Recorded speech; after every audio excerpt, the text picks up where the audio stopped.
Hello hello everyone.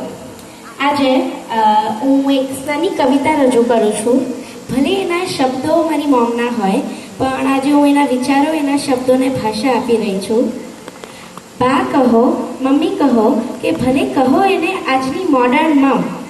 હા, જમાના સાથે વિચારો બદલાયા, સંસ્કારો બદલાયા, સંબંધો વચ્ચેનો પ્રેમ બદલાયો, પણ એક લાગણી એમાંની એવી છે, એક લાગણી, એક પ્રેમ કે જેને ઉત્તરની કે દક્ષિણની કોઈની બી હવા આપો એ જરાક પણ હલે નહીં.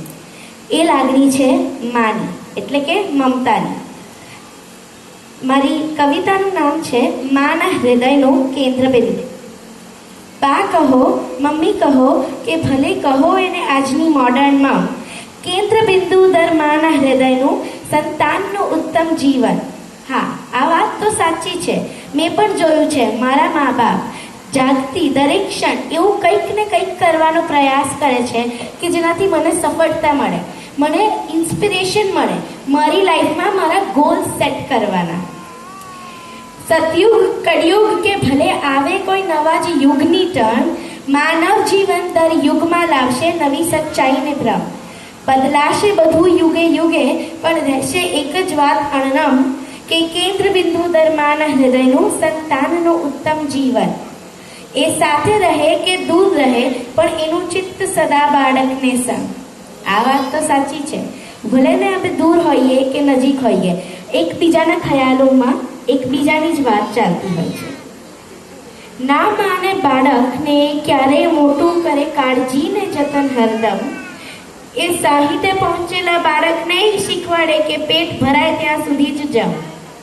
મારી મોમ પણ અત્યારે મને એવરી ટાઈમ જમ્યા પછી પૂછે છે, સ્નેશા પ્રોપરલી હાથ ધોયા ને? મોમ્સ માટે આપણે ક્યારે પણ મોટા તો થઈએ જ ના.